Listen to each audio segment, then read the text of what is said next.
Welcome to Tuesday. It's actually Wednesday night. It's usually a Tuesday night. We're bringing you some delayed coverage here of the Western Racing League. My name is Chris Murphy.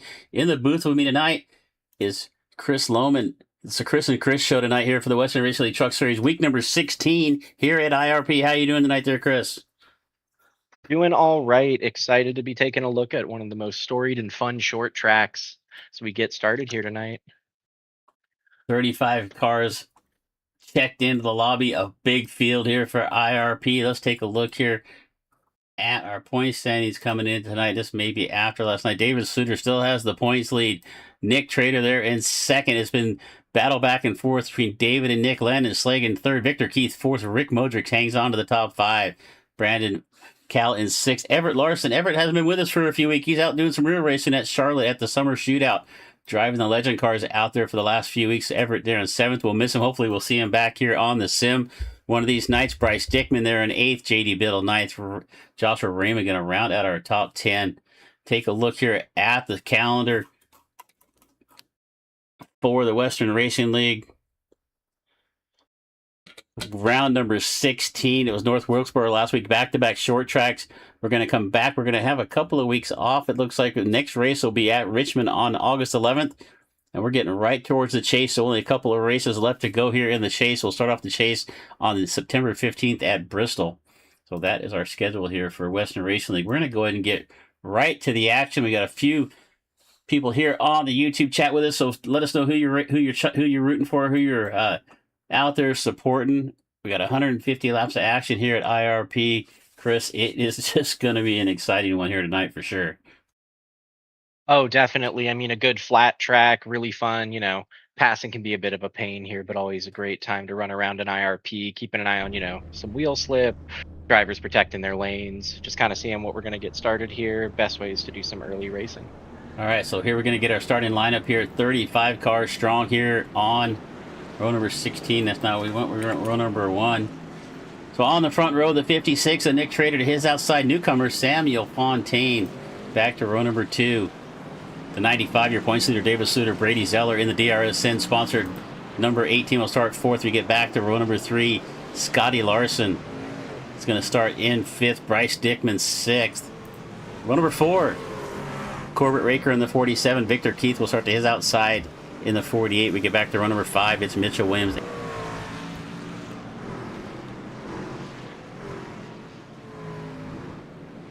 Yeah, man. So we've got Matt Telder and J.D. Biddle in 11 and 12th for row 6.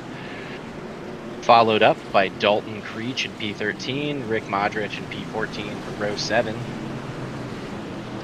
And Danny Hayes and Dean Wedekin for row 8.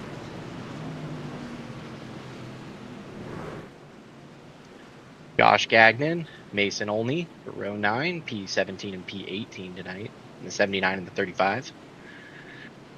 Quentin Steinbach and Ian Menesis taking up row 10 and P19 and P20 in the 22 and 55 car respectively. Rennie Watton, the number 60 for P21, and Joshua Raymond in the P22, number 7. And it looks like we started that a little bit late because we got a green flag in the air, and it's Nick Trader out in front. Samuel Fontaine to his outside in the 1. Right behind him, it is Slater and Zeller. Down the back straightaway, Nick Trader is going to lead us into turn number 3.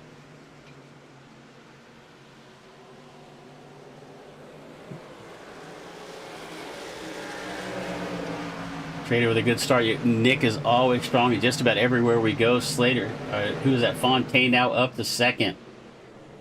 Zeller in 3rd.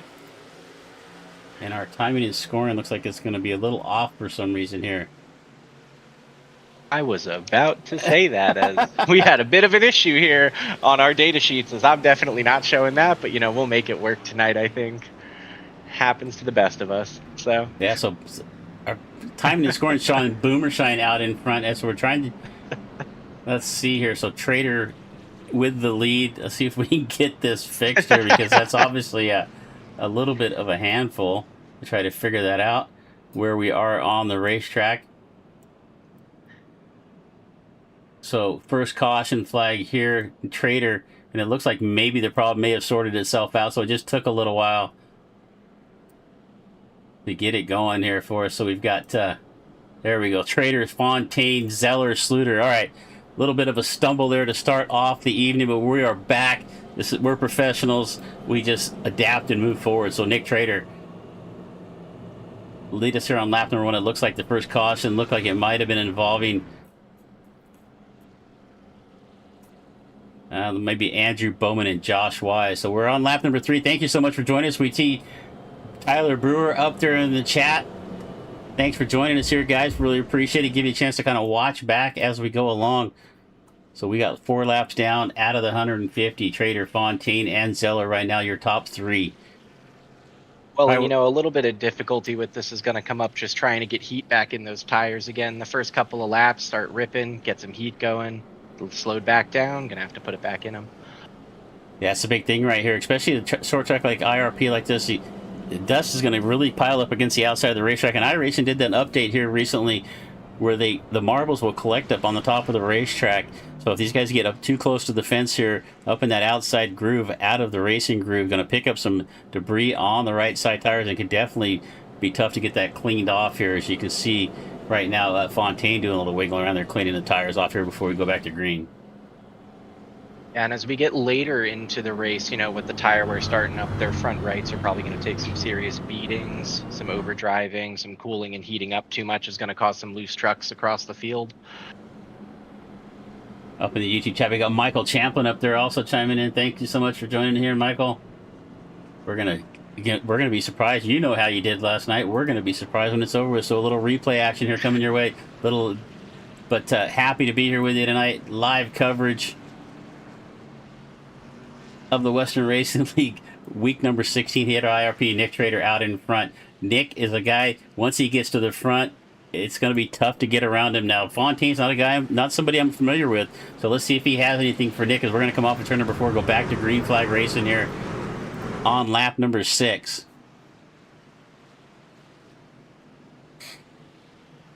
Off of turn number 4, it's going to be Trader bringing us to the stripe.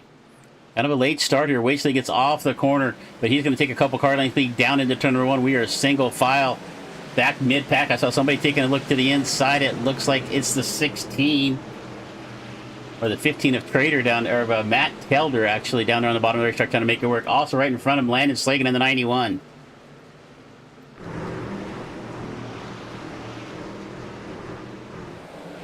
And around goes Raker. Corbett Raker's going to go around off the nose. It looked like he was off. Who's that right behind him? It looks like Mitchell Williams in the 54. Caution out for the second time. So Raker involved Williams, and it looks like the 92 of Boomershine also going to get involved in this one. And it looks like as the pack cleans up here, we have a Landon Slagan with the so far fastest lap at a 22.81. A little bit faster than the rest of the field, but I'm sure that everybody will kind of catch up as we get moving and grooving a little later if we can get some clean air, some clean laps, and try to stay out from under caution for a little while. Yeah, caution number 2 here early on at IRP. We're on lap number 9. Trying to see if I can go back and find a replay here of what happened there.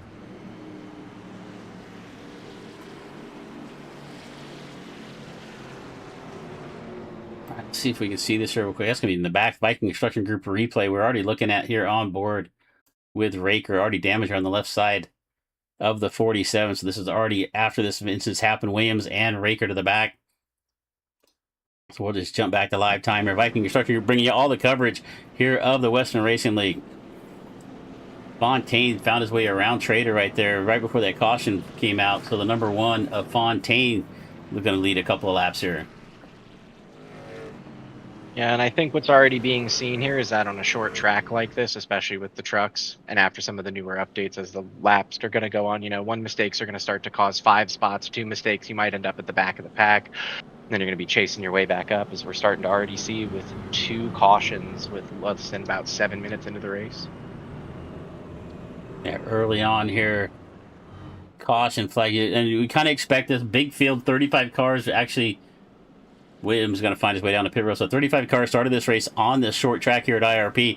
And my memories at IRP, and I'm going to show my age like I always do, but late 80s, ESPN did Thursday Night Thunder. And you could always watch a good midget race, non-wing sprint car race here at IRP. I watched them every single week. So that's kind of my memory of IRP.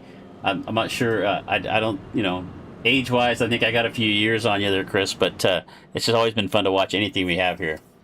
Well, just a tad, and I'm a little newer to some of the race scenes across the different things. As you know, I primarily follow a lot of WEC and things like that. But, Indianapolis is such a great and fun track. I really got into keeping an eye on NASCAR and everything. But by that point, already was off the truck series. It wasn't back on until 2022. So, been nice to see back here as we go back around for another lap of caution, it seems.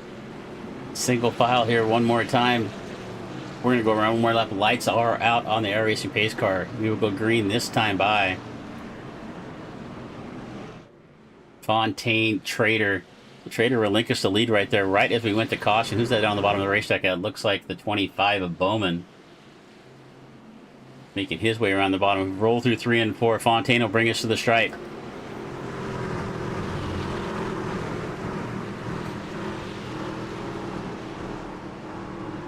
Fontaine, Trader. You see that gap from Nick Trader. He's ready to go against Fontaine when this stripe drops and they get back to going. Another late restart. The number 1 of Fontaine to take us into turn number 1. It looked like Dickman taking a peek to the inside of the 13 of Scotty Larson. Scotty Larson of Viking Construction Group, new paint job on the 13 this week. But it's going to be out in front, and it looks like, we are back under caution. It looks like a problem with the 25 of Bowman.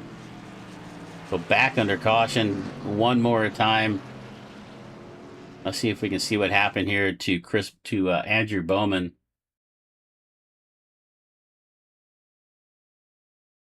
He's just down here on the bottom of the racetrack. I'm not sure what this caution was for. Maybe they threw a manual caution to get Bowman back into his spot.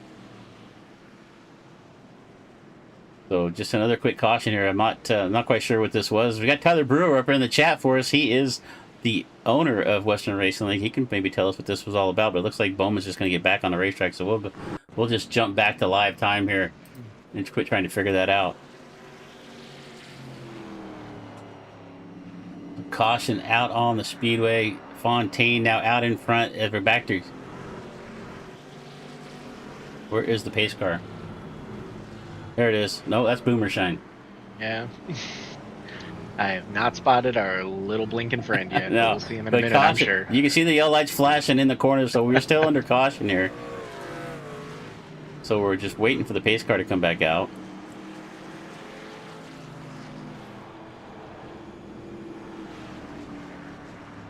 So it looks like Bowman here is going to get back behind the leaders.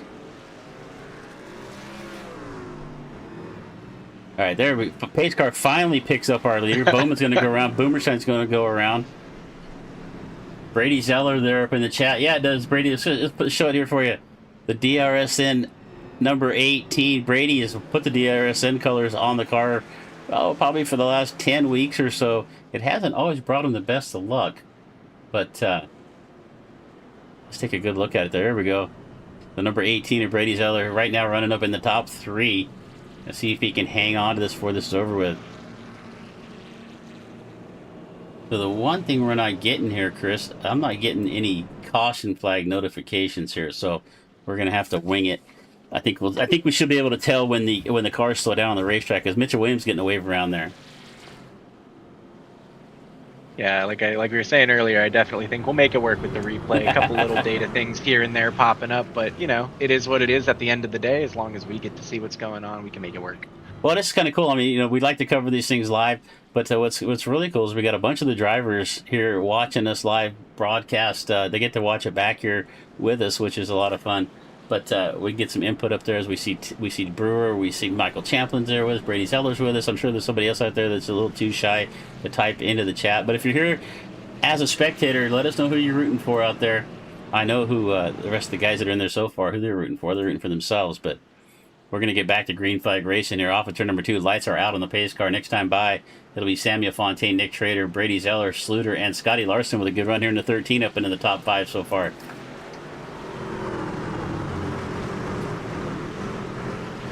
Single file up on the top of the racetrack. Fontaine will bring us back to the line.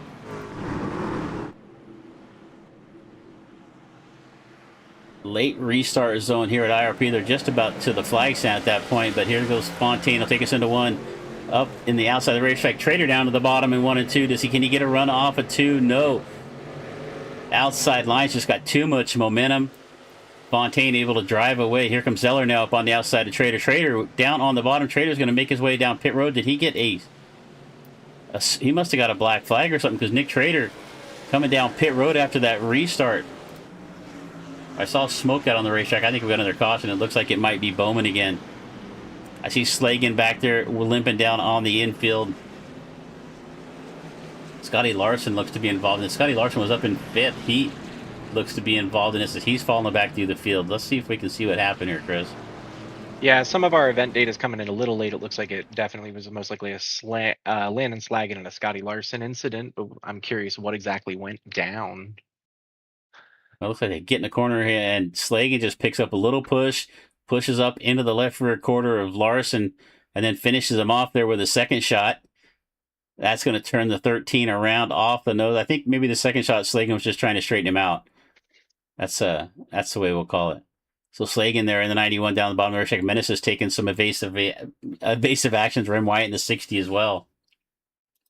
That's definitely the danger of some of these tighter, short tracks is, you know, you can get collected really quickly. So we go around here. We got Michael Champlin up there rooting for Nico Cipollini there in the 77. I'm always staring at his tailgate.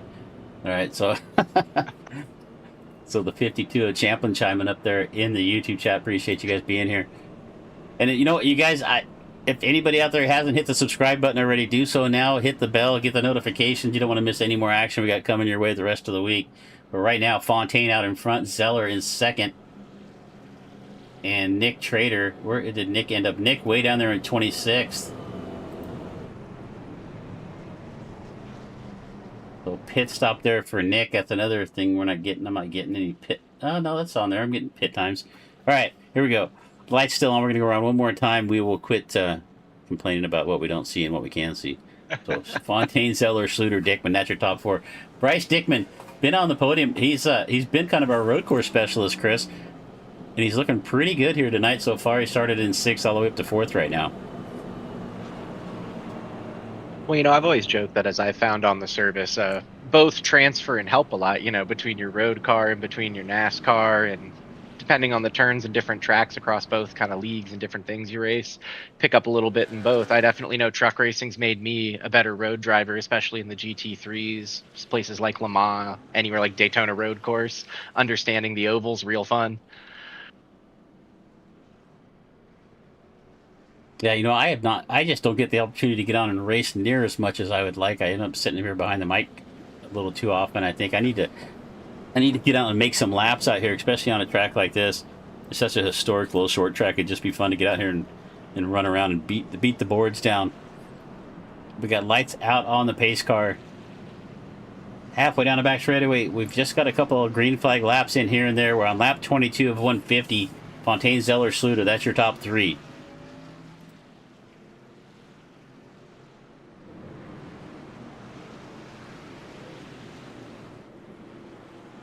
Yeah, and it looks like with that prior incident, we've got Nick Trader on the restart. Will be down in 25th, so we'll keep an eye on him, see how he climbs up the field throughout the race and where he ends up towards the end.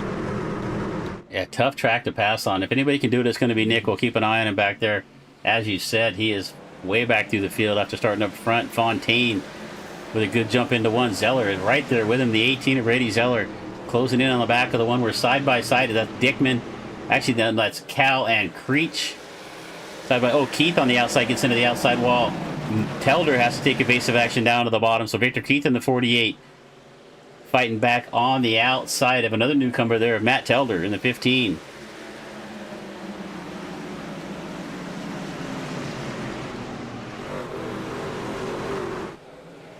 It looks like we've got a couple of passing going on the backside. We've got Josh Gannon passing JD Biddle for P10, Boomershine passing Slangen for P32, and Jacob Thornton making his way up to P16 from Remen Wyatt.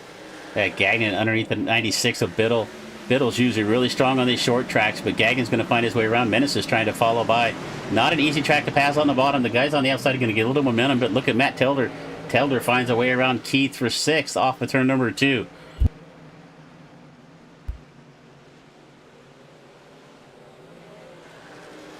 Fontaine about a half a second out in front right now. He looks like the truck to beat. Zeller has got his hands full with David Sluter, your points leader. The 95 is Sluter. All over the back of the 18 is Zeller.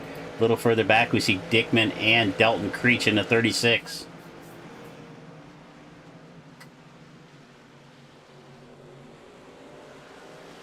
Yeah, we're definitely starting to see now what looks like some rhythm starting to perform out. We're starting to get the tires taken care of. Everybody's starting to push a little bit and get settled in now for what hopefully will be a good set of laps.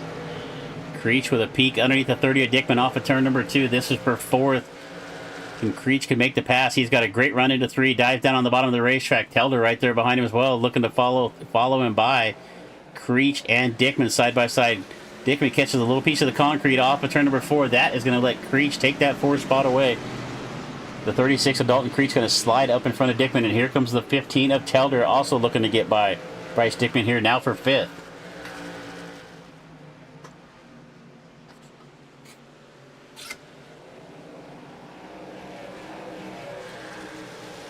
Let's take a look here at our. We're going to call this the Nick Trader tracker back here. He's back here right now in 23rd. He is mired back here in some serious traffic. Right back here fighting with Tyler Brewer right there behind him. Also the Michael Sparks there on the 42 up on his outside. Kind of looks like, just as you mentioned, Nick Trader, what does he do? He passes Scotty Larson for P23 as he's starting to push back up the pack as well. We've got Nico Cipollini also passing Brandon Caldwell for P18 and then sliding up a little further into a battle with Brandon for 17 and 18. Cal down on the bottom of the racetrack. Nico with a good run so far. He started back in 26, now up to 17th, up 9 spots. One of our biggest movers of the race. Get back up towards the front because it looks like we're about to have a good battle here for second as David Sluter is reeled in the 18 truck of Brady Zeller right there about 0.2 of a second, which equals about 2 to 3 car lengths on the racetrack. Well, and that's, kind of the beauty of these little short tracks as you get into these fights. It's start to finish, flag to flag, the whole way down. It's pretty hard to start to gap out and set some pretty big sizes because you can run them down within about a lap or 2. And look at Sluter takes a peek underneath Zeller here for second.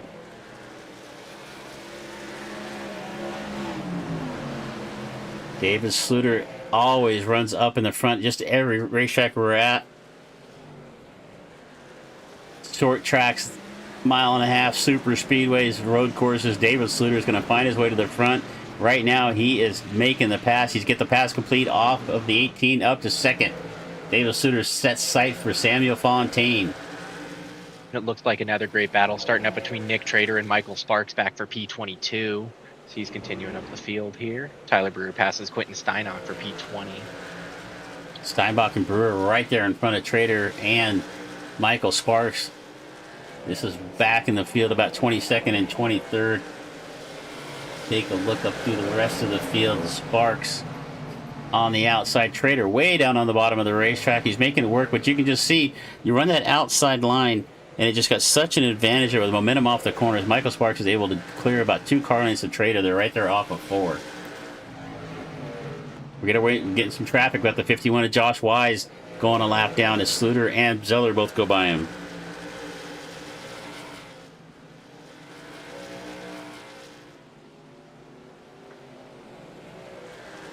Samuel Fontaine 1.1 seconds out in front.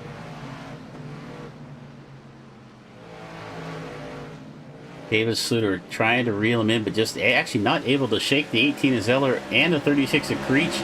Starting to make his presence felt. He's up here in 4th. And it looks like a strong battle for P8 is forming as well as we look a little down the field for Rick Modrix and Danny Hayes passing back and forth a good bit. Might be settled now, but we'll see as they continue to chase one another down the field. Few more drivers here not familiar with Danny Hayes, another new driver here to the Western Racing League here in the 65. He's up 7 spots, started back in 15th, now up to 8th. Trying to find a battle here on the racetrack. Bryce Dickman doing everything he can to try to reel in Dalton Creech. Telder right there on his back bumper. Joshua Wise, the 51 car, is a lap down at this point. We are where we at. We're 38 laps into the 150. right now, Samuel Fontaine looks like the truck to beat. The number 1 is wearing the appropriate number right now, and he is starting to pull away. It's now 1.1. And Ashley Sluter closing in just a little bit there off of turn number 2 down the back straightaway. Let's see if David Sluter can find a little something here. Can he reel in Fontaine for the lead here? Yeah, it feels like just as you mentioned that, you know, Samuel started to pull away, get that door kind of widened open. You have David Sluter sliding right back into that doorway, trying to catch him down as quick as he can. Take a look back through the pack. We got Rem Wyatt here. That's like Brandon Callan, 85 right there behind him. Wyatt takes a look to the inside of Raymond. This is for 15th. The 60 and the 7 going at it here. We haven't seen Rem. He's had some bad luck here a few weeks. Tyler Brewer with a good run. Tyler started back in 30-30. He's already up 13 spots up to 20th. He's taking a look underneath Champlain. Does a good job of keeping off the left rear quarter of the 52 right there. That's really hard to do right there on this bottom of the racetrack. You're trying to carry enough momentum. You're trying to open up the wheel to try to carry enough momentum off the corner. And just can't quite make the pass right there. So he's going to fall back into the clutches of the 56 of Trader. Yeah, taking a look around the racetrack, we definitely have some, you know, kind of good pockets of battles going on. That kind of P10 to P15 position's been really fun to keep an eye on. So it looks like 17th to 24th as a whole. Those groups just staying within, you know, 2-3 tenths of one another, while we're watching the gap up at the front with Samuel Fontaine and David Sluter just keeping kind of about 7-8 tenths apart as Fontaine continues to run down the lines. Gagnon right there, a little push up off the corner, gets into the left rear quarter. Modric gets it straightened back out. Here comes the 96 of Biddle. Biddle to the outside, looking to squeeze in right there on the outside of Gagnon. Gagnon looks to get a little bit loose in the corner, chases the truck up the racetrack. Biddle right there, not much room on the outside, but he's going to make the pass down the front straightaway. He's going to follow Rick Modric around. Gagnon down on the bottom. This is for 11th and 12th. Biddle right there up to 10th. Modric in 9th. We take a look back a little further. Rem Wyatt's going to go around, and actually Scotty Larson's going to pile in. And Mitchell Williams Mitchell Williams comes piling in right there on Williams. Here comes Steinbach. And who was that in the 23? Sean Daly came out of left field somewhere right there. We're going to go back and take a quick look at this. So it looks like it started with Rem Wyatt. Maybe some contact here with Steinbach. As we get on a different camera so we can see what's going on. Our Viking construction. And it looks like Wyatt just comes up the racetrack. We'll just rewind this just a little bit. Not usually what I like to do, but sometimes you just got to do to get to the right spot here and get the right person on the screen. So it looks like Wyatt, he's got Cal to his outside. Cal gets the outside wall. They're going to get together. That's going to turn Wyatt around. And they're going to spin down into turn number 1. Cal's going to drive away. Here comes Michael Sparks. Here comes Scotty Larson. Steinbach. Mitchell Williams comes in, and then here comes the 23 at Daly. I'm going to watch that from Daly's perspective because I just want to see where he came from. If we jump on board with Daly in the 23, let's just go live time here. Off of turn number 4. Now I can already see smoke up there in turn number 1 as they got together, and you can see the accident. And here comes Daly. I think he's just trying to pick which one. He's just going to get right back into the 22. So Daly, we're never another caution here about a 4 or 5 car pileup into turn number 1. And Fontaine, yeah, I mean, gonna come down to pit road. I mean, the hard part there sometimes is just making the decision of, do you take the risk of, you know, sliding down and maybe collecting a few more cars, or you just go into the pack that you already know is going to be heading down pit road anyway. It's not always a great decision one way or another, but somebody's got to make one. No, you know, the one thing about it is with these, in anything in the sim racing, real racing is the same way. As you want to try to look as far up the racetrack as you can to see what's going on, to see if you can avoid some of these incidents. You know, and sometimes it's tough to do. You know, it's we all have different perspectives, right? So I'm sitting there with a set of triples. Somebody might be sitting there with a VR. You might be sitting there with one single screen. You know, so everybody's looking at things a little bit different. You know, but you just got to be able to look ahead and see stuff going on, so you just maybe can avoid some of those incidents. All right, see JD Biddle up in the chat saying, "Who's in the booth with Chris?" Well, guess what, Chris? It's Chris. Biddle. It's Chris and Chris. It's Chris Lohman here joining me here in the booth for the first time tonight. just joining the DRSN team. So we really want to thank Chris here. His first, his initial, what's the word I'm looking for? His initiation to the DRSN team is Western Racing League at IRP. So just really happy to have him here with us. So Chris, we're really happy you're here with us, and you know, bring some of your expertise here to the broadcast of all your years on the sim. Well, you know, it is really fun to be here, Chris. As a fellow Chris, you know, it's a really big treat to be here, be working with the DRSN team, getting kind of, you know, trial by fire at a track that I consider a trial by fire, because I am not great at this track when I'm hitting the pavement myself. But, you know, sitting up in the booth is quite comfortable to be hanging out, keeping an eye on what's going on with the guys and everybody around tonight, and getting comfortable commentating and, you know, joining the team and seeing where I'm going to fit within the group. Maybe I'll be back. Well, who knows? Really appreciate you being here. I thought I'd try out this camera right here that kind of gives us a wide shot of the facility here and looking at the drag strip here at IRP. We'll get back over to the racing action. As Bryce Dickman is inherited the lead as our leader. Who is our leader? Fontaine. Fontaine made his way down pit road. Yeah, I've spent 3 nights covering some sprint car action, so I got to get back into my NASCAR groove here. So Dickman going to carry us down into turn number 1. He's got Matt Telder to his outside. Right behind him it's Victor Keith and Danny Hayes at the restart zone. Dickman just falls asleep, and that's going to let Telder take the lead into 1. And matter of fact, Danny Hayes is also going to get around. So Bryce Dickman with a, and I'm sure Bryce would appreciate this, but Bryce with a horrible start, going to lose 2 spots, just about gives up another spot to Brandon Cal. Right behind him, look at Victor Keith and David Sluter. Sluter was able to pit there on lap 45, so he is the first car on the racetrack.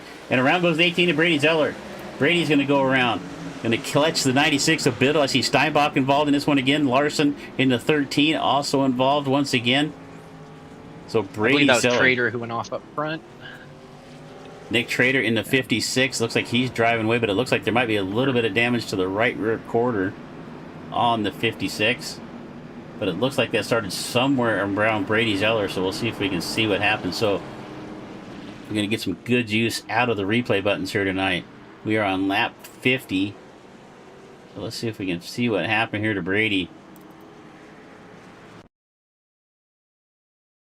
As he's just getting going here at this point. So the incident's already happened right here. Let's go back a little bit further. So we watch the 18 down at the bottom of the race. He's got Modric right there behind him. And they're piled about 3 wide up in front of him right there. And I couldn't tell if he went around on his own or if he went around off the nose of the 71 because our camera angle changed right before that. So let's see here. Yeah, he just lost it. Brady Zeller just at back of the 18 snaps around. Slagan's going to spin around to avoid. Biddle's going to catch a good piece. We got the 51 of Wise going to spin around. Scotty Larson. You know, I talked to Scotty before this race yesterday, and I have told him many times he needs to change the number 13 on that truck there, Chris. Oh, yeah. He seems, unfortunately, for Scotty, he seems to get wrapped up in some of these. A few too many of the incidents are really none of his doing. He's just kind of there in the wrong place at the wrong time. I see Brady up there in the chat. Another unlucky race. You know, Brady, as much as I love the way the truck looks, it's possible that the DRSN logos on that have not brought you a lot of luck, my friend. So Brady's going to make his way down pit road. Well, you know, sometimes you just got to figure out the aerodynamics of the logo, maybe. Shifting it up and down the truck a little might help it. Let's see here. So, you know, we're going to take advantage of this. Is the lights out on the pace car? They're still on. We're going to take advantage of this. We're going to step away for just a minute. Quick commercial break. Under caution here at IRP on lap 52. We're going to be right back after a word from CDS. The Collateral Damage Sports Network overlays can take your broadcast to the next level.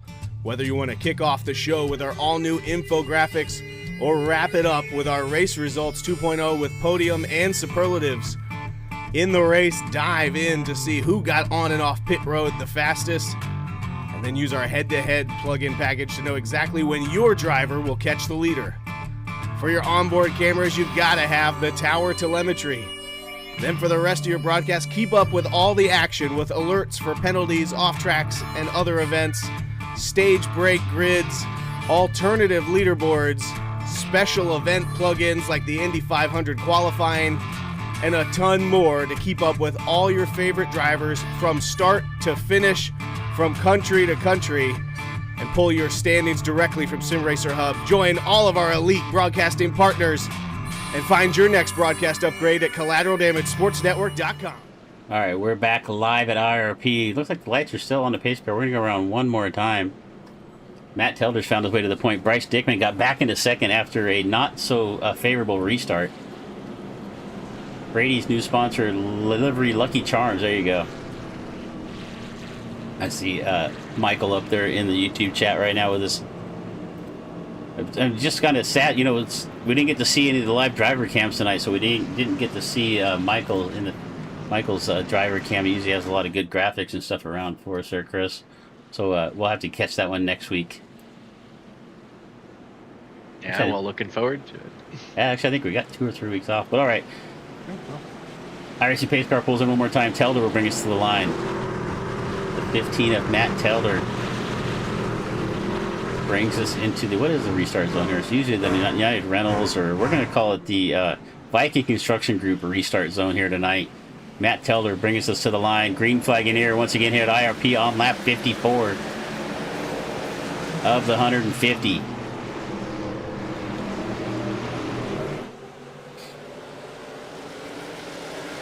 Off of turn number 2, Telder, Dickman, Cal, Sluter, Fontaine, all the way back up to 5th. He's side by side. It looks like Creech on the outside.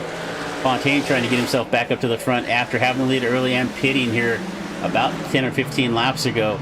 Look at Dickman up for the front. We got a battle for the lead. Dickman's going to stick a nose underneath the 15 of Telder, off the corner, down the back straightaway. Not able to make the pass. That's a tough back in behind Telder.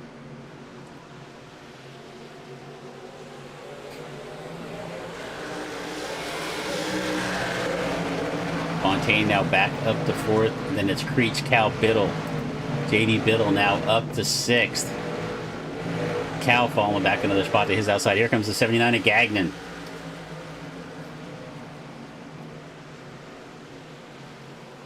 Yeah, and it looks like David Slitier and Bryce Dickman are not leaving room at all for one another as they battle it out for 2 and 3 as we're going around here. Samuel Fontaine slides into 3rd from 4th. Yeah, Dickman's going to lose a couple. Yeah, Dickman's going to lose a couple spots here. Sluter and Fontaine both going to go around. Here comes Creech as well. So Dickman about to lose 3 spots in the matter of about a lap as Sluter's now made his way back to 2nd. And it looks like Creech passes Dickman for 4th as well, dropping Dickman back into 5th. Telder gets a little bit loose. Sluter catches the concrete. And here comes Fontaine on those fresher tires, pitted about 14 laps ago. Sneaking up on the back bumper. We're side by side for 2nd. Fontaine, Sluter. Creech trying to stick a nose in the middle there right there. He's just looking for somewhere to go. Telder out in front. Fontaine out of the bottom. He has got the run off in turn number 2. No, Telder's going to fight it off, and it looks like we're under caution one more time. Looks like it might be involving Josh Wise and Randy Corrier in the 6. You can see the damage on the right side of the 6 right there. All right, let's take a look here at Randy Corrier, see what happens. He's up alongside the 47 of Raker and just gets a boot right in the backside. I'm not sure who that was right there. Who was that? That's the 65. Who is the 65 on our timing and scoring? Oh, it's Danny Hayes. Danny Hayes in the 65. Is going to give Randy a little shot in the shorts right there, and around goes Corrier here for caution. I don't know what you been counting cautions. Anybody else? Anybody counting cautions out there? No, you're not counting cautions for me, Chris. I'm trying to count cautions, but it's not like our data's throwing them for us either. So. We are getting no breaks tonight out here. No, so we got Telder, Sluter, and Fontaine. That's your top 3. We're trying to find the pace car on the racetrack, it looks like. Well, and something I always appreciate. Something I always appreciate about them. Oh, that I always appreciate about the leagues is also going to be the racecraft and the ability to, you know, got booted around the inside, made sure not to collect up half the field in the run. It sometimes pops up in official sessions, you know, but that's just the fun part, especially in a league race. Good racecraft, camaraderie, trying to have a good night out here. Yeah, that's the big thing. I mean, you get into the official races and people don't really know how to hold their brakes. You see it a little bit in the league races here and there, but for the most part, these guys that race together week in, week out, they know if they get involved in something, you know, you might as well just kind of hang on to the brakes right there and just kind of give the drivers around you somewhere to go. Absolutely, especially when, you know, at the end of the day, you're going to be metaphorically staring at their pit garage next week again, week after and week after. So don't make enemies in places you don't have to. All right, so it looks like Telder. I see Bryce Dickman up in the chat with us here as well, asking who told him he could make it on tires. Well, I'm guessing you made that decision on your own, knowing you, Bryce. So unfortunately, wearing out the tires, Dickman's going to come down and pit here. And also it looks like Telder also going to make a pit stop here. That's going to hand the lead over to Sluter. David Sluter, not one to want to give up the lead easily, as he's got Samuel Fontaine right there on the back bumper. Samuel started outside the front row, led some races early. As a matter of fact, let's take a look at our lap leaders here so far. And we've had a bunch of them already. Fontaine led 38, Telder led 13. Trader, Cipollini, Dickman, Sluter. And I'm thinking maybe this isn't quite right either, so we're just going to take that off the screen because I didn't see Boomer Shine lead a lap. But look at who's the 86 here on the bottom? That's Delano. I confused Delano earlier with JD Biddle, so sorry about that, JD. But Delano here has got some heavy damage there on the left front of the 86. He is creeping up here to the front of the field, but he is back there in 26th. So it looks like he is going to make his way down pit road. You can see some smoke coming off the left front there of the 86.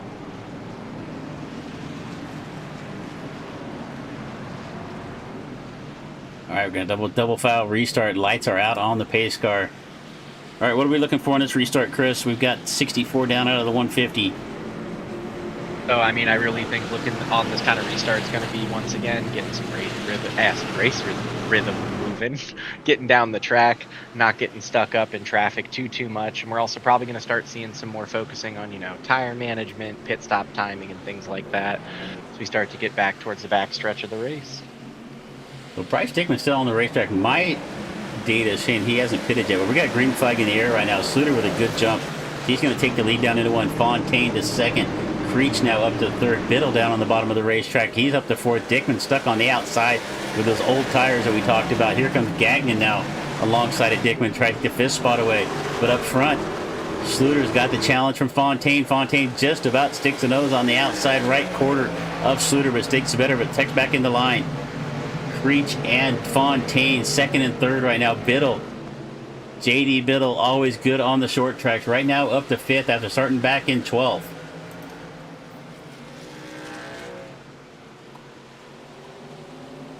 Yeah, and you know, this is really when the field starts to come alive, I think, when we get to the back half of the race, starting to approach that halfway point. You know, we're looking up and down the field and some of the battles still going on. We got Nick Trader just moved up into 19th over Corbett Raker as he's battling it out, it seems. Corbett's not going to give it to him easily. Yeah, Tyler Brewer moving up on Josh Raymond for the 13th to 14th positions. We still got David Slitier, Samuel Fontaine, and Dalton Creech in the 1, 2, 3. That Trader trying to make his way back up to the field after that early pit stop. Fontaine catches a little bit of the outside wall right there. I think that's probably a safer barrier, but I like to call it the concrete. But Fontaine right now trying to reel in Sluter. Sluter's looking pretty strong. Gap out in front right now is about a half a second. And it looks like we may have another incident involving, I see Danny Hayes back here in the 65. Maybe got together here with Scotty Larson.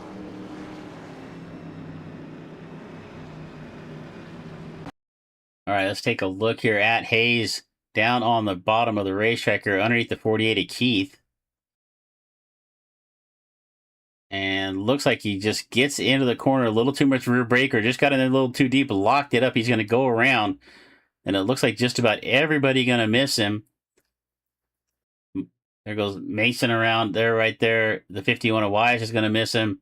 And it looks like it's going to be a single car. Oh, no, there goes Larson, and it looks like the 23 of Daly got involved. Let's take a look at that here one more time.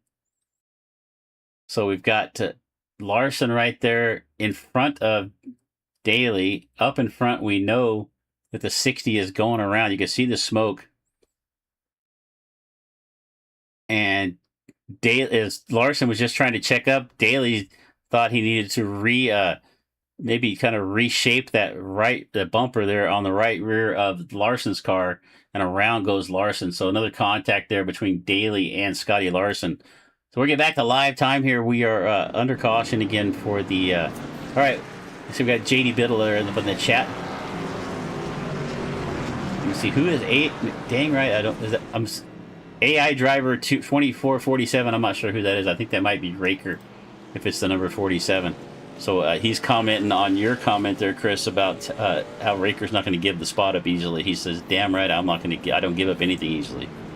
Well, you know, that's the best kind of racing we have. True, honest, and sending it hard. I think especially when we get into this period of racing, we've also got a lot of factors that start to come into play. Fighting each other, not making it easy. There's a lot of traffic. We're going to bunch up and move. We're starting to see setups that, you know, get better over time. Setups that maybe a weakness can be a little bit in some of their runs. Tire management, the whole 9 yards. We're really in the trenches of the race now. All right, where are we at? We got lights out. I can't see the pace car between the motorhomes. All right, lights are still on. We're going to go around one more time. David Sluter, your points leader here for the Western Racing League Viking Construction Group Truck Series.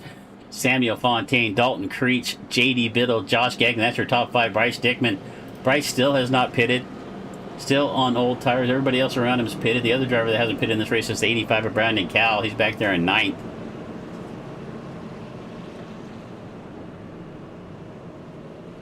And let's see, Michael Champlain. So that's kind of our group of drivers that decide they're just going to stretch out this tire run. Where is Nick Trader on the racetrack? Not just mired back there in traffic, not able to get through there. I'm not sure if he had a black flag earlier that put him in this position in the first place or not.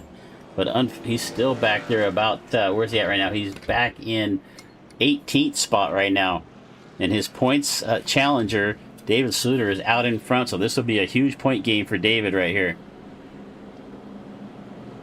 Yeah, man, keeping an eye on Nick throughout this race has been really, really fun. Just keeping track of him, you know, kind of yo-yoing up and down between top 20 down to 25, back up, which I think really affecting him is starting to get into these areas where he's getting momentum and he's getting movement, and then boom, small wreck. Everybody's resetting for the pace lap again with the car. So he's getting a rhythm, he's getting established, but it's just not enough yet to get him moving. He's going to need a couple rounds of clean air to get moving up the track. He's definitely got the momentum. He just needs the time now. All right, we're going to go green flag this time by a good point right there. We're just going to keep an eye on his progression through the field. But as we come off of turn number 4, let's see if Suter can get a little separation. Fontaine with a little late cleaning of the tires there in the number 1. We come into the Viking Construction Group restart zone one more time. And the pace car stayed on the racetrack, didn't it? Yeah, so the pace track pulled off, but for some reason we did not go green. So a little bit of a false buildup, and pace car is good. Pace car just took a lap through the pits there, Chris. I'm not sure what that was. Hey, man, we've all had to do a drive-through here and there. I didn't know we could penalize the pace car with a drive-through, but it looks like lights are out, so I think he's just going to go around a lap and come right back in. So we're going to go back to green flag racing here. Sluter and Fontaine one more time. They've both pretty much been in the top 2 for most of the evening. All right, we're going to come up into the Viking Construction Group restart zone one more time. Hopefully the pace car doesn't come back out again. I'm building this up here just to get it taken back down, but here comes Sluter to the line. Green flag in the air once again here on lap 74. Sluter's going to get a good jump. Here comes Creech down on the bottom of Biddle. Biddle taking a look to the outside of the 36. You got to run off of turn number 2. Here comes JD Biddle. They're going to make some contact down the middle of the back straightaway. Fortunately, they keep it going straight. No caution right there. I thought we were going to have another incident. Biddle checks up on the outside. Lets Creech get straight up. Biddle crosses back over down the front straightaway, trying to get that 3rd spot away. No, he's got to settle back into 4th.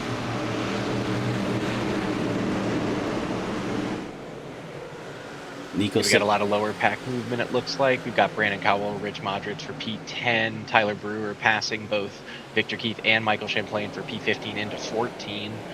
And let's take a look. Nick Trader up into 17th, right on the restart. He jumped past it. Looks like Dean went looking. Yes, Cipollini down on the inside of Dickman. We're seeing on the screen right now. 7th and 8th. Here comes Menesons up on the outside. Lots of good action. We look a little further back. You're pointing out, here comes Landon Slagan alongside of Raymond. This is for 12th. Right behind them, we see the 40 of Tyler Brewer. Brewer Motorsports right there in the 14th spot. Move back up to the front. Nico is going to make his way around Dickman. Dickman's still on tires. I saw JD up in the chat calling Dickman the what do you call him? The master of tire saving king. No, that's your title, JD. That's JD's title. We gave him that title last year during a NASCAR race in a Cup car. So as we take a look at the big ass fan sponsored number 96 hanging up there in the 4th spot.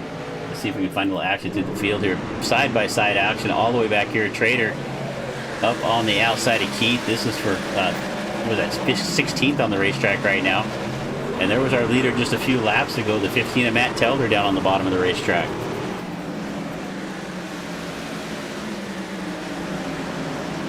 Well, you know, so much to manage in the middle of the pack, especially. You got so many cars in front of you, so many behind you, coming around, fighting for spots. As we see there, number 15 on the low side, trying not to shock the tires as you're going around, fighting, you know, side by side around some of these turns. A little bit of the clean air up in the front can sometimes be a little nicer. You know, David's up lead, small gap to Fontaine, who's climbing his way back up to 2nd. Dalton Creech in 3rd, and middle in 4th. Ian Menace is going to go around the outside of Slagan right here. This is for 9th. Modric right there behind him. I think Rick might be a lap down. Oh, Rick is in 11th. Sorry about that, Rick. Rick is one of our. Did I say Lick? It's Rick. Rick, one of our elder statesmen here. He is in 11th. Cal right there behind him. Up front though, Sluter has got it. He's not getting away too far away from Fontaine. It's only a couple of truck lanes right now.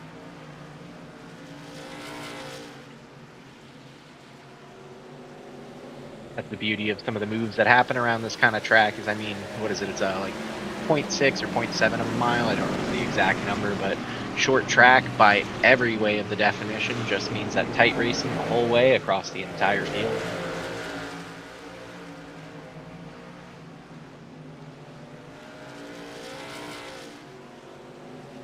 Taking a look across the field, most of the racers, everybody's kind of keeping about 3 to 4 tenths apart, which, as we said earlier, is not too long. It's just settling in now, hopefully, for some good green flag racing for a little while. We'll start to see the cars come alive.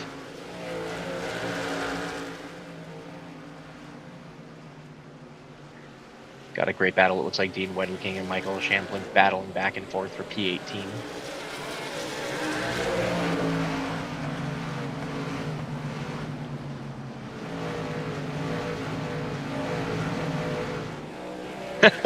No worries. A little technical issue there for a second, but here, look at this. Here comes Fontaine back around Suter on the inside into 3 and 4. Starts to push up the racetrack, has to get out of the throttle to keep it off the side of the 95. Gets a little loose right there off of 4. That's going to let Suter with a good run down the front straight. We're side by side for the lead. Fontaine with a good move. He is going to slide up in front of David Sluter. Sluter went to try to cross him over off of 2. Not able to get to the bottom. That is going to give Fontaine back the lead here after he led earlier in this race. Sluters, they go around the outside of the 6 of Randy Courier.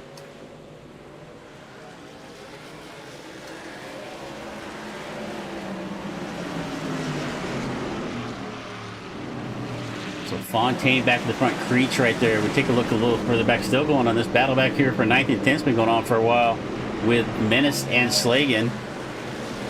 Oh, Slagan just about gets into the side of the 55 right there. And right in front of him, look at that battle with Cipollini and Dickman. That's also been going on here for about the last 10 laps.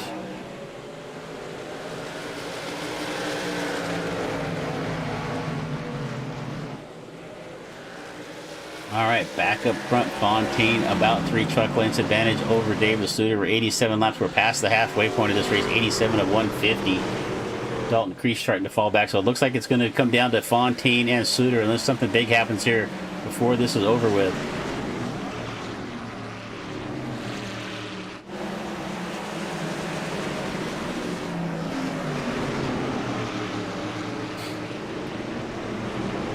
You see the 56 of Trader still trying to make his way up through the field. He's up alongside of Brewer. This is for 15th.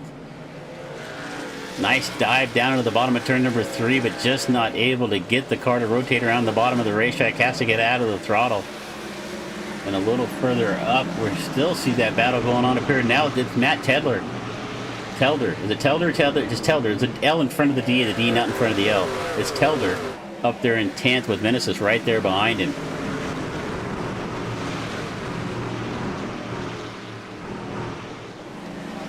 Well, we've definitely got some interesting racing going on tonight where we have some, you know, we got Samuel Fontaine in P1, David Slutier in 1 and 2. Dalton Creech is up 10 positions from where he started this race. Got Josh Gagnon in 12 positions up in P5. So that's always nice to see as a couple of guys starting in the back, working their way to the front and getting their run as we get deep into the race now. And we got Slagness now made his way up to 8, sorry. Dickman and Telder right there. So Telder has found his way around Dickman up on the outside of the racetrack. Little contact with the outside wall, but he's going to get a good run off the corner. He'll clear at 30. Bryce Dickman, I think, is deciding that he can go 150 laps on a set of tires.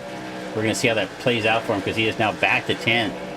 Telder on the bottom, underneath the 91. Telder trying to make his way back to the front. He led earlier, went back after a pit stop, fell back through the field. He's now back up to 9th. And you can see the progression from Matt Telder back to lap 62, was down in 24th, and he has climbed his way back up into the top 10.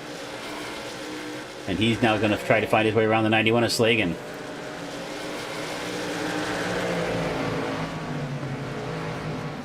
Oh, a little contact right there. Oh, around goes Telder off the nose of the 91. So it looked like Telder drifted up the racetrack just a little bit. Decided to make a little contact with the left front fender of Slagan. And he is going to go around. So Telder charging through the field, but unfortunately we are under caution here for contact with the outside wall in the with the 15. Let's take a quick look at this one here, Chris. Yeah, definitely. We also have a really lucky moment. Bryce Dickman didn't end up getting collected there. He was on the bottom side of that. Good way to get out of the way for that as he came around. We were talking about it earlier, that race awareness, seeing that accident, I'm sure on his onboard looked pretty rough as he comes down and just had to trust that he was going to make it through. A little bit of contact there, but nothing too bad. Didn't get spun around. Light contact there for Dickman. It looked like Telder got into the corner, got a little deep. They come up the racetrack, get together at the same time. Landon kind of coming down. They meet together in the middle. Unfortunately for Telder, he goes around. You can see some heavy damage there on the left side of the 15. All right, let's see if anybody pits here. So we got... looks like our leader's going to dive down. So we got Fontaine and Suter both down on pit road. Creech stays... Let me see, who's that on the racetrack? No, Creech also going to come down. So our top 7 all coming down. And Bryce Dickman finally comes down and decides to pit here on lap 94. He's up there in the 8th spot. Decided finally those tires were just enough. Just about the whole field pitting here, Chris. At 95 laps, we got 65 to go, or excuse me, 55 to go at this point. That seems like an awful lot of laps still on a set of tires here at IRP. This is definitely a rough time to take the pit. I mean, it's definitely necessary and a great time, but you know, we're going to start seeing a lot of the guys starting to take some serious thoughts about how are we getting to the checker, how are we moving up, because every time we go around now, we're counting down. We're not really counting up anymore. That's going to give Paul Boomershine the lead here. Paul pitted back on lap 35. And actually, as I say that, here he comes down pit road.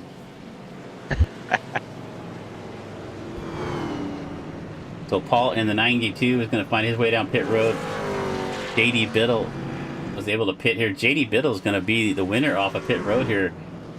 He is going to come out here with the lead. If I look at the pit times here, I was gonna say that's an astounding pit time. 9.92 in the pits. He either took about 14. Yeah, you either only took fuel or right sides. I'm guessing right side tires.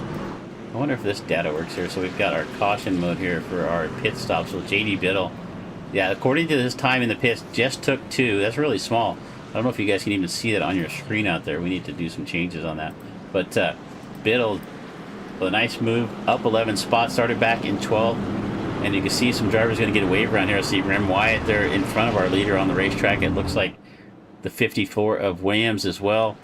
And we can see a lot of damaged trucks right here. Rem Wyatt's 60 all tore up down here on the bottom of the racetrack. Who was that up on the outside? All right, so our lap car is going to get a wave around here. The 86 of Delano. Also going to go around and catch the end of the pack.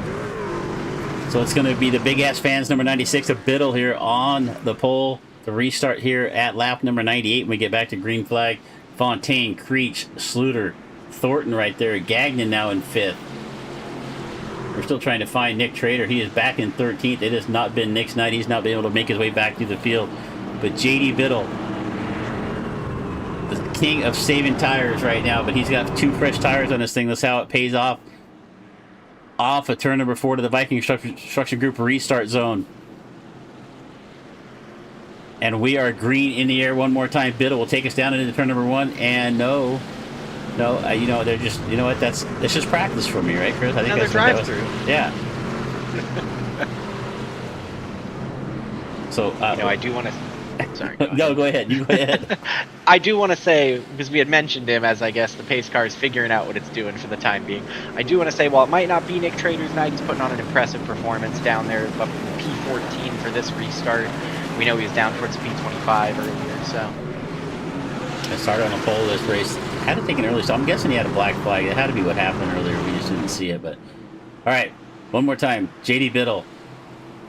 Samuel Fontaine come to the line. JD will lead us down into turn number 1. Gets a good jump right here. Sluder's trying to follow him by on the inside of Fontaine. Fontaine puts back on the outside. Here comes Creech. Creech on the outside of Sluder. Off of turn number 2. They're side by side. Creech has got a good run. Fontaine took a look to the inside of Biddle. Biddle pushes up the racetrack on those older tires, opens up the bottom, just says, here you go, Fontaine, you can have the bottom of the racetrack, but nice run off at turn number 4 for JD Biddle. We have got a good battle for the lead going on here, Chris. Yeah, we do, and it looks like in chat, JD felt the need to let us know that he just forgot to check both sides of that black box going in for the pit. Bryce Dickman in the chat mentioning that it's a great strategy as we have a chance for, what if we had a 300-lap race? Got to save some tires out there. You know what, and as we were looking at that, Fontaine was able to complete the pass on JD, moves up into the front. JD now to second. Here comes Dalton Creech. Creech taking a look to the inside. He wants to get by Biddle. He knows if he wants to get up around Fontaine, he's got to get there in a hurry. A little further back is David Sluder, and I think we're under caution one more time. I see yellow lights, a yellow flag on the speedway. You know what? I think I've got a yeah, there we go. We can look at that camera right there. We see all yellow lights flying. The downside to doing it this way, we're not getting any caution notifications. So let's see who's involved in this one here. We are on lap 102. It looks like it might have been Josh Wise and Mason only. So the 51 down on the bottom of the racetrack of Wise. And he just gets a big wiggle, and he's going to make contact with Hayes there in the 65. And I got a feeling we're going to see the 35 come in here and catch a piece of the 51. No, Daly. I don't think, you know what? I don't think the 23 of Sean Daly has seen a spinning car he hasn't liked yet. But you can see only spinning up into turn number 1. So Daly, Wise, and Mason only involved in this one. And we are going to be under caution here one more time here at IRP. So we're going to take advantage of that as well. We're going to step away. A quick word from AI Chief. If you don't have AI Chief yet, I don't know what your problem is. It gives you all the tools you need to be competitive, help you out on the speedway. So we're going to step away for about 2 minutes. We'll be right back.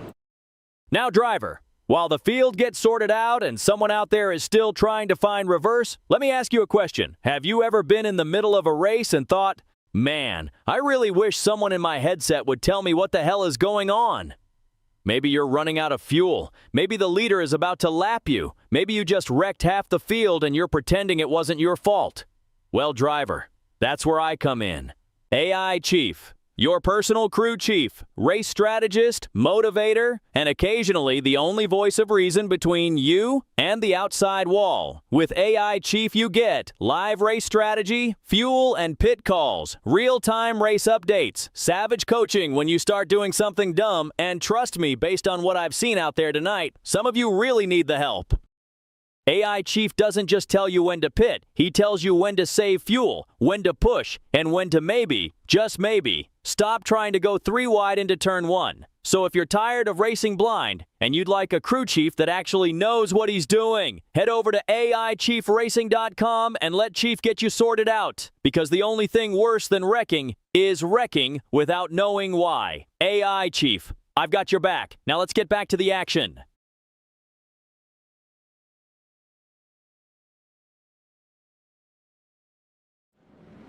All right, we're back live. It's Chris Murphy and Chris Lohman here. DRSN bringing you all the coverage here for the Western Racing League Viking Construction Group Truck Series here at IRP. Lights are out on the pace car. We're going to go around. But hey, if you haven't already, hit the subscribe button, give us a like, hit the notification bell, because we got more action coming your way this week. Tomorrow night, the fourth and final night of the Dirty Old Bastards Kings Royal 410 Sprint Cars. If you have not checked that out this week, go back and watch the replays before tomorrow night. Watch Monday, Tuesday, Wednesday.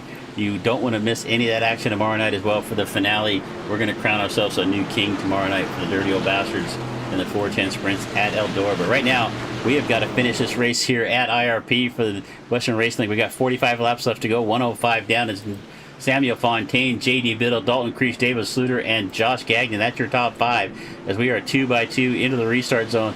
Are we going green this time, Barry? They're going to fake us out again. No, we are going green. It's kind of hard to tell. It's kind of a guess each time now. With Fontaine with a huge jump, going to clear J.D. Biddle, and J.D.'s in the clutches of the 36, looking to lose second right now, but J.D. fights back up on the outside. Contact right there from Creech.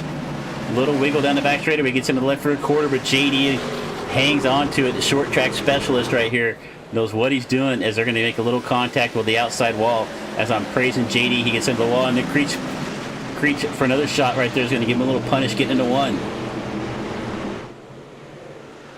We're going to see Samuel Fontaine open up the gap here to 5/10, starting to settle in as he's pulling ahead. You know, we're getting into that time of the race where we're getting, you know, conservative attack. What's the plan here? What's the way to protect your race now? Because we're starting to get down to the finish as we go around. This is lap 108 of 150, so we're coming into the final 40 soon. Rick Moser back here in 9th. He's underneath Bryce Dickens. Bryce has finally got some tires underneath the car, but he's looking to lose a spot here to the 71. Contact right there. Dickman gets a little sideways, able to save it, but he is going to lose that spot to the 71. And Modric right up in front of him. We see Josh Gagnon alongside of the 41 of Thornton. Thornton with a good run here on the outside. Jacob Thornton has not had a lot of luck here lately, but he's got a good run going here tonight at IRP. He is now sniffing the top 5 as he gets around the outside of Josh Gagnon.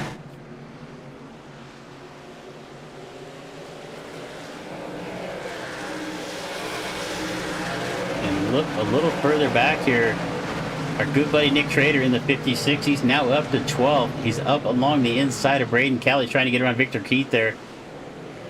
Cal would be his next truck in front of him. Keep an eye on the 56. Is he going to get any further closer to the front of this thing? Up to 12th. He's got 40 more laps left to go to complete his run back to the front. Did I see Dickman getting sideways? I did.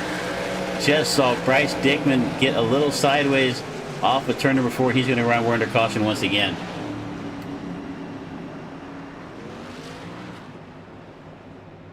It just shows you how easy it is to lose the back of the truck here at IRP. Bryce ran, what did he run, about 94 laps on that first set of tires. Does not look like this set of tires matched to his liking.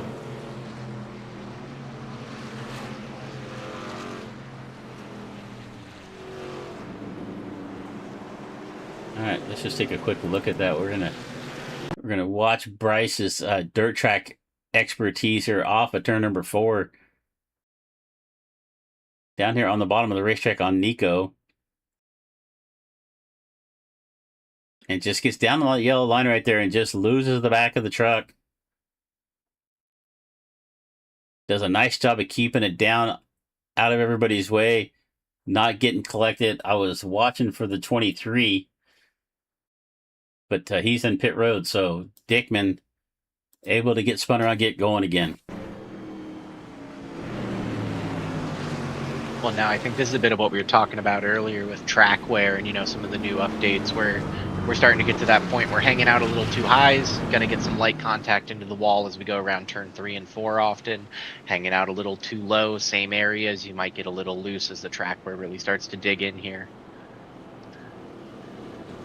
All right, lap 113, 37, and you're exactly right. I mean, it's just, you know, who has tires, who's going to have the tires left up underneath them right here, and with these changes, you know, the tires wearing out a little quicker sometimes, but it's just really important to keep the right front underneath of you here at IRP. You start driving the car too deep down in the corner, that right front starts going away, and it's going to be really hard to keep the car down on the bottom of the racetrack, or heck, even in the middle of the racetrack off the wall. It's just so important to keep the tire management here. And I'm watching the 96. I'm telling you, man, J.D. Biddle, he called Dickman the king of tire saving, but the big ass fans number 96, JD Biddle, I've seen him do some crazy things with tires. Let's see what he does here. He's up to 4th right now after starting back in 12th, but our big mover of the race actually is the 25 of Andrew Bowman. Andrew started way back in 32nd. He's up into the top 10, up to 9th. Yeah, and what an amazing run that is. I was saying earlier, you know, seeing the guys who've really climbed up. Got Andrew Bowman there doing 23 positions up. We've got Nico up 19, Josh Gannon 11, Jacob Thornton in 5th right now in the top 5, 18 positions up high, and Dalton Creech sitting in P2, 11 up. It's just a really impressive showing that no matter where you start on the grid, you know, you can drive your race and affect your race as best you can, especially in these last 35 laps. All right, lights are still on the pace car. We're going to go around at least one more time.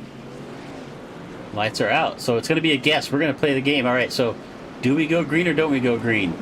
That's what we're going to play. See if the pace car. I'm going to place my bet on a drive-through again. Drive-through. We got a drive-through. All right. I think we're going to go green. We'll find out. We're going to build it up like we are and then go from there. So, absolutely. So Fontaine looks like the truck to beat right now. He's led the most laps of this race. We're going to look at it real fast. I'm not sure if it's going to be 100% right, but he has led 63. Sluder's led 24. All the other guys, I think, are a little wrong. But maybe that was during the pit stop cycle, and I just didn't notice it. But Fontaine will bring us into the Viking Construction Group restart zone one more time here off of turn number 4. Green flag will fly this time around. As Barney waves the green flag, Fontaine with a big jump. Sluder on the bottom of the racetrack. Creech right there on the outside. I thought I saw some smoke a little further back. We'll keep an eye on that. Raker. I just happened to catch Corbett Raker push up the racetrack into look like Danny Hayes in the 65, but we're going to keep going forward. In the meantime, look at Creech. Creech has found a way around the outside of Sluder for second. We've got a really strong battle starting to build up in the back of the pack as well, with Brandon Cowell, Andrew Bowman, Nick Schrader, and Victor Keith all vying for those top, that kind of initial into the top 10, 9 spots. I think we're going to see that shoot keep going all the way down through the last 30 laps. Contact right behind. Look like Tyler Brewer going around. Menace is involved in this one. Slagan as well. I see how the 55 of Ian Meneses around. Heavy damage to the 55, and unfortunately, so is the 30 of Bryce Dickman. So let's see if we can see what happened here. Michael Sparks looks to be involved in this one as well. We'll take a look here at Ian Meneses here and see if we can see what happened. There he is right behind Boomershine. Dickman behind him. Slagan right there as well. Right up in front of him. See, it's something going on in front of and why did that change camera on me? There we go. We'll go back to something different here. All right. So, So it looked like Menace has checked up just a little bit from Danny Hayes coming down the racetrack. Dickman did not see that he was checking up or why he was checking up. Gets into the back and turns him around. So Menaces here is going to go around. But it looked like there was some contact with some cars up in front of this. Watch. You can see Brewer getting sideways in front of Raymond right there. So he's getting sideways. Car starting to check up. Raker checks up. Boomershine also checks up. Menaces getting out of the throttle. And Dickman just does not see it fast enough. Gets into the left rear quarter. Turns the 55 around. Brewer also going to go around in this one. So we're under caution here one more time. With 32 laps left. Is that my math? Am I doing my math correctly? Is that 32? 115, 118? Yeah, that's 30. That's 32. 32 to go. Here at IRP. Meneses here going to bring his damaged number 55 truck back around to catch up to the pack. But right now it's Fontaine, Creech, and Sluder. That is your top 3. All right, so what are you thinking about right here, Chris? What are you thinking about here with 32 laps left to go? I'm thinking what's hard is going to be here is really gauging when to push, when to not, especially with what we see here, which is a momentum killer. Start going around, especially when you're towards the middle, back of the pack, maybe on some of the breach zones, top 10, top 15 areas. And we're going to be under yellow, you're going to be under caution, you're going to be stuck back there. So you really got to take these opportunities, get solid, clean restarts, and not get collected in the wrecks if they do appear in front of you. Good race sense, clean driving as best you can.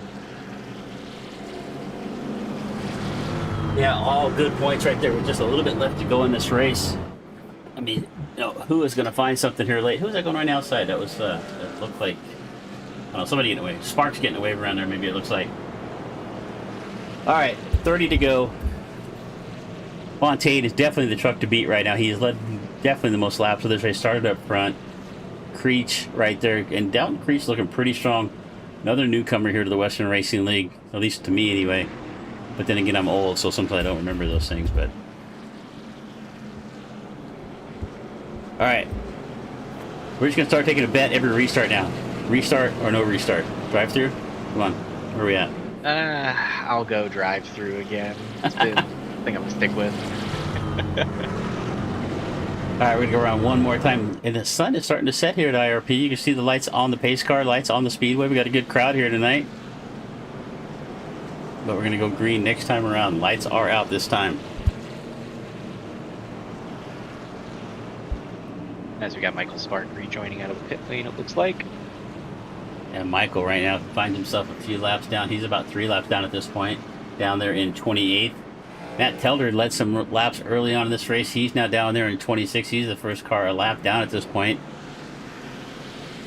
We're still keeping an eye on the Nick Trader tracker. So where is Nick at? So Nick's down in 11th. Let's see, where's he at here? So we'll pull up our chart. You can see he's been down as low as 21st. Slowly climbing his way since lap 62 back up towards the front. Right now finds himself back in 11th, but we're going to roll off single file off turn number 4. It's going to be Samuel Fontaine bringing us to the line. Green flag in here once again. Creech, Sluter, Jacob Thornton now up to 4th. JD Biddle rolls down to the bottom of the racetrack. That's going to let Gagnon take a look to the outside. Gagnon gets up on the right rear quarter of Biddle coming off at turn number 2. This is for 5th. Thornton. And Fontaine this whole night just masterclass in the race restart when he's been leading. Just absolutely insane, putting up 3, 4, 5 tenths. Oh, we got some action here. 96 coming loose. Across the field. And Biddle's going to go around. It looked like he started to push up off the corner. He just about got into Gagnon. Turned the truck down the hill to keep it off.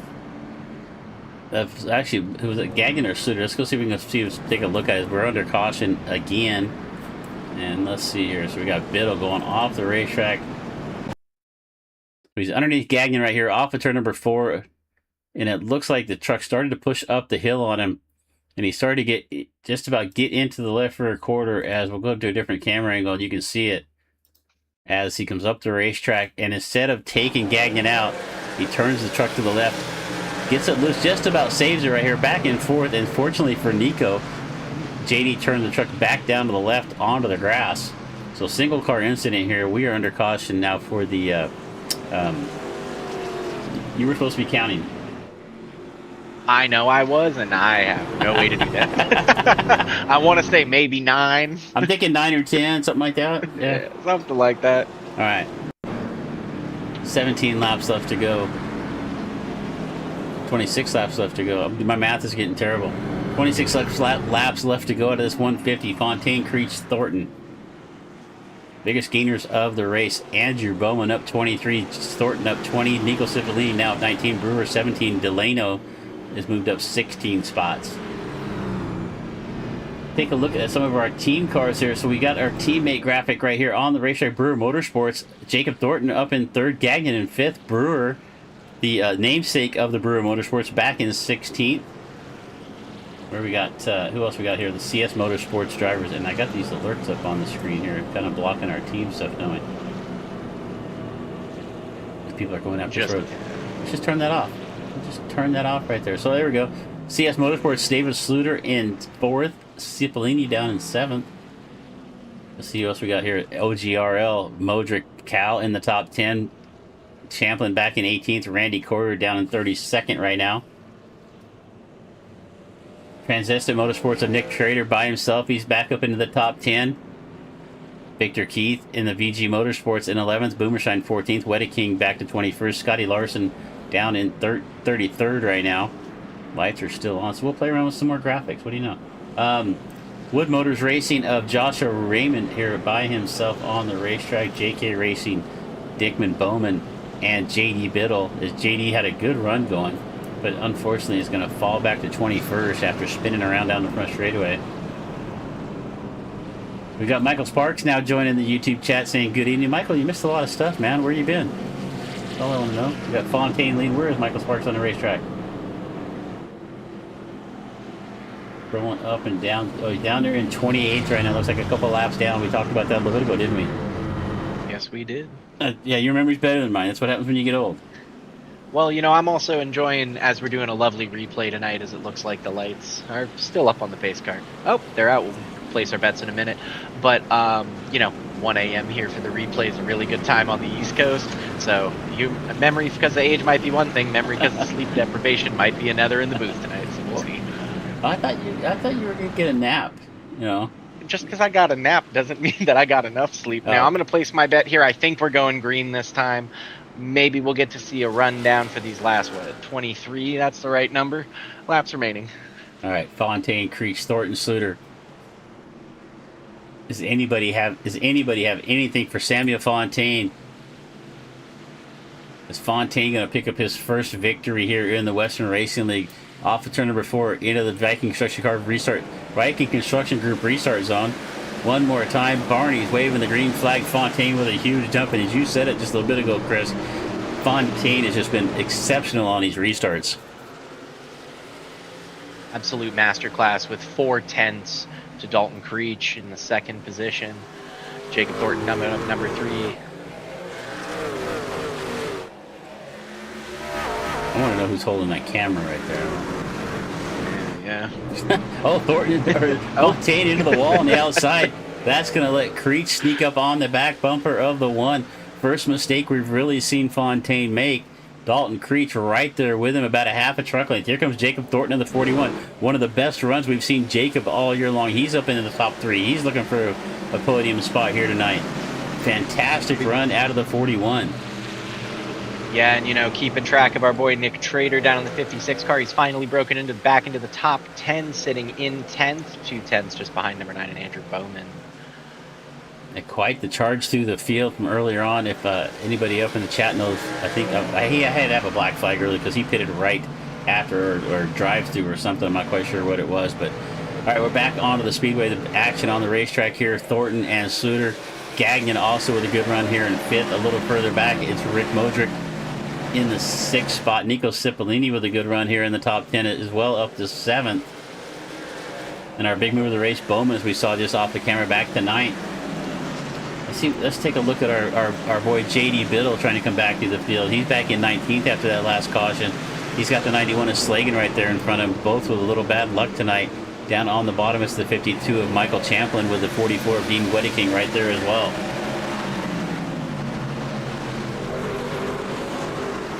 And you know, just as we start to mention that lower side, we've got Michael Champlin and Dean Wedeking, J.D. Biddle and Landon Slagan all kind of fighting around down there, 18 to 21 respectively as they're moving around. Take a look at Bryce Dickman here in the 30s. Got himself back up to 16th, but you can see some damage there on the right front of the 30 truck. All right, cross the line, 16 to go as we come across the line. It's still Fontaine, Creech, Thornton, and Sluter. That's your top 4. A little further back is Josh Gagnon in the 5th spot. Biggest mover of the race so far is still Andrew Bowman. Andrew up 23 spots, started in 32nd. He's up to 9th. He's got the 56 of Nick Trader knocking on the back door right here, trying to find a way around Victor Keith right there as well in the 48.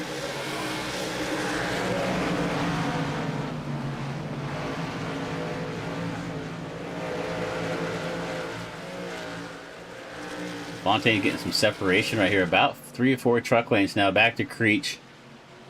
We are down under 15 to go across the line. Yeah, that's one thing definitely we were talking about earlier makes IRP such a fun track is this whole race has just been nothing but tight racing, close doors, a little bit of rubbing here and there. Clean racing for sure, but just absolutely a masterclass of time out here. And David Sluter creeping up on the back bumper of the 41. He's looking to get back into the top 3. Your points leader. And looking to get another podium finish right here to extend his gap over Nick Trader. Trader's now still back there in 10th. And actually, Bowman was able to get around. Trader was able to get around Keith, but he's now looking to the inside of Bowman. This is back here for 9th and 10th. A little right in front of him right there is Nico Cipollini. Nico, and we got caution on the speedway once again, and it looks like it might be the 54 of Mitchell Williams. That truck looks a little shorter to me for some reason. So possibly involvement here from Slagan, Champlin, and Williams. So see Slagan up on the outside of the speedway. That Champlin on the bottom. Down in turn number 1, I'm guessing they're going to get together. We're going to play what happens next. And Champlin just comes up across into the 91. The 91's going to get into the right rear quarter, turn him around. Mitchell Williams is just going to, and Champlin just lets the car roll down across the racetrack, and Mitchell Williams, it's like he had a target on the side there, just got into the right rear door and quarter of the 52. All right, 12 laps left to go here at IRP. Fontaine has led most laps of this race, but Dalton Creech starting to show a little bit of pace here. Do you think he has anything here for him here late, Chris? You know, I do. I think we're going to see a really great battle towards the end here, especially across the whole field, especially in the top 5. But I really would love to see what Fontaine, Creech, and Thornton are going to do here. Been keeping it really tight with each other, playing it a little cautious, but I wouldn't be surprised to see a 10-lap shootout. All right, lights still on the pace car, so don't forget, again, if you have not hit the subscribe button yet, I want you to go get up, go look in the mirror, and just kind of look what kind of person you are, why you've not subscribed to the channel. If you have already, thank you so much for doing that. But you also want to hit the notifications so you don't miss anything coming your way this week. Tomorrow night, the final night of the Dirty Old Bastards Kings Royal 410 Sprint Cars will start at 9 o'clock Eastern. Also, at around the same time, actually it's at 10 o'clock Eastern tomorrow night, our good friend Liam Ervig will be bringing you coverage of the Victory Lane Outlaws Cars Late Model Series. That's both coming at you tomorrow night. Friday night, I will be back for the Half Decent Racing League Xfinity Series. And that is going to round out our week. And we come right back next week with a little bit of a slow week for us here at DRSN on the channel. But next week, we have the Smoke and Thunder ARCA Series on Wednesday night. And then Thursday night, we also have the Victory Lane Outlaws. And also coming at you next week, I can't forget this. Next Wednesday night, it's another AI Chief community race. If you have AI Chief, even if you don't have AI Chief, jump into their Discord, come in and race with us next Wednesday night. It's always a fun show. Just something a little bit different, a little extra going on. We're going to run GT3 cars at the boot at Watkins Glen next Wednesday night. Just a fun night of racing. We'll be here for that one. But we have 10 laps left to go here, Chris. Who's your money on? I really want to put it, I think, on Creech for this one. Absolutely stellar race. You know, as a newcomer, excited to keep on a guy who's not as familiar around the track, it sounds like. Would love to see him pick up a win on this race. 11 positions up from where he started. Been keeping great pace with the leader, Samuel Fontaine. Well, it would have been really easy for us to cheat, but I don't know who wins this race, so we're going to all be surprised together here. So it's going to be Fontaine, Creech, Thornton, and Sluter, Gagnon. Right there, Rick Modric in 6th, Nico Cipollini with a good run up into 7th, Cal in 8th, Andrew Bowman now 9th, Nick Trader rounds out our top 10 in the 56 truck, the Victor Keith in 11th, and it's Raymond Raker, Danny Hayes, and Bryce Dickman. That's your top 15. And we're going to go back to green flag racing with about 8 laps left to go. We will start lap 142 as we come off of turn number 4.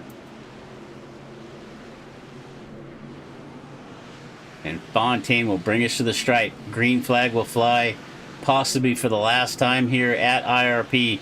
Barney's got it in his hand. Green flag once again down into number 1. Here comes Fontaine with the lead. Creech falls back about 3 car lengths. Thornton back to 3rd. Sluter fights back on the outside. He's side by side with Gagnon. Gagnon right there. Modric on the outside. We're 2 by 2 from about 4th on back. And I think the caution came out once again because I think I see Ian Meneses around.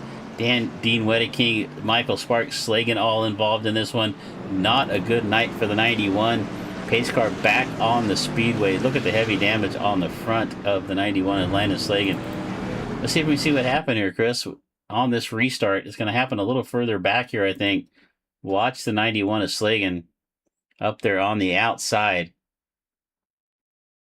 And this may happen in front of him, so we'll see what happens here. Oh, yeah. Somebody just didn't go. Who was that? That was, let's focus in on the 44 of Wedeking here. We'll rewind it. So it looks like just, looks like it may have happened a little further up than that. A little further up. All right, let's take a look here. So the 7 of Raymond just doesn't get going, and it's just an accordion effect from right there. Just everybody piles in. Whittaking ends up going around. Slagan comes in and catches him in the right front.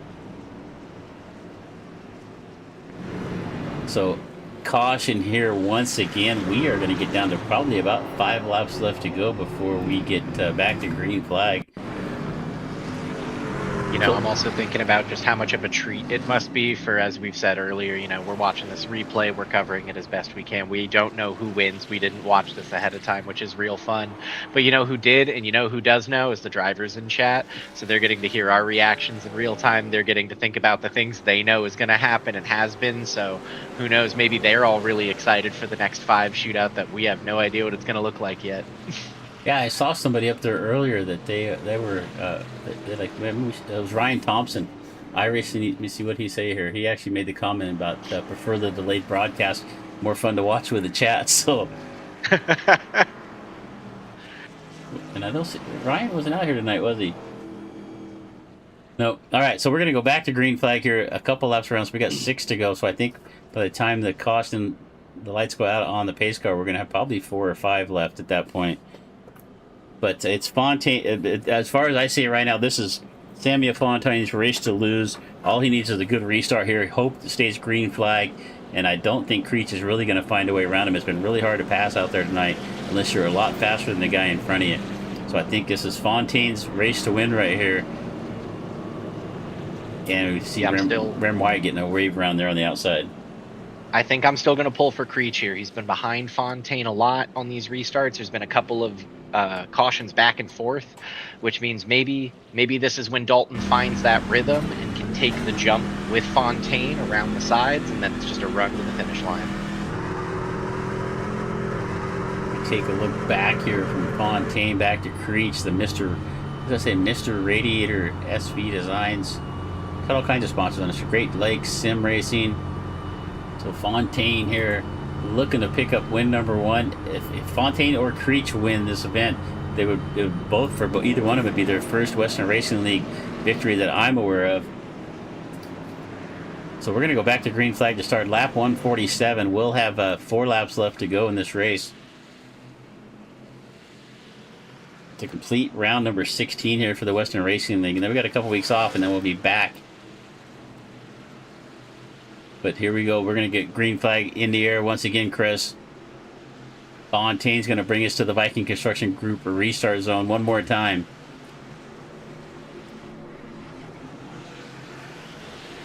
Single file on the outside of the racetrack. We'll start lap 147. Fontaine once again with a good jump. But Creech actually hangs on a little closer than he has the last few restarts. Definitely is probably the closest restart he's had, holding on. It looks like 2/10 away, much tighter than the usual half second. As we get put on some pretty tight fighting here as we come around. Fontaine, Creech, Thornton. 3 laps left to go. So start with lap 148. I just remember that's 1 lap short. But Fontaine, Creech, Thornton to 3rd, as you said. Sluter up to 4th. Gagnon in 5th. But it's going to come down to Fontaine or Creech, and right now Fontaine with about 0.4 of a second gap as they're going to come across the line. Barney's holding 2 popsicle sticks up in the air. 2 laps left to go this time by, and he has got about a 5 truck length lead. Sluter back here trying to find a way around Thornton for 4th. We're looking at Gagnon in the 79 running in the top 5.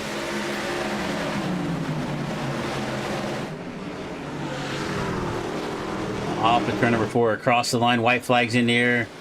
1 more lap left to go here for the white flag. Came out a little late there.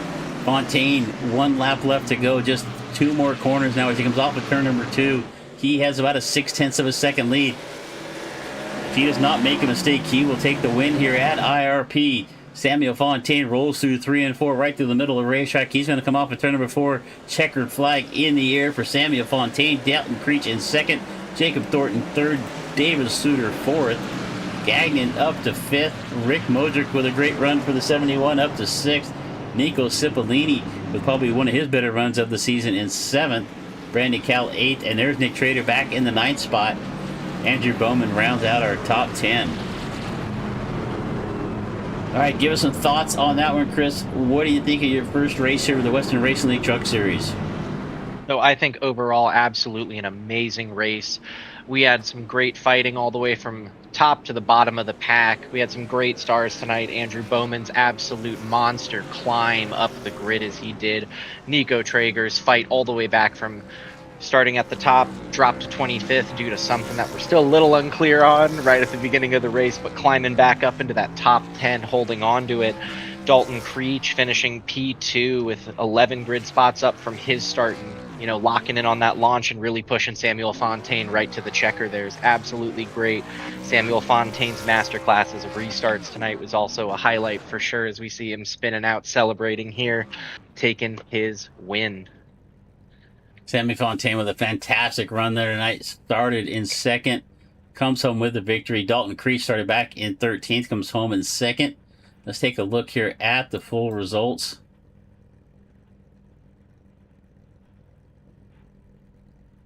So Dalton Creech in second, as we said. Thornton third. Sluter finds his way into fourth. Gagnon fifth. Rick Modric sixth. Nico Cipollini seventh. Brandon Cal, Nick Trader, and Andrew Bowman round out your top 10. It's Victor Keith, Joshua Raymond, Corbett Raker in 13th. J.D. Biddle got his way back up to 14th after spinning around.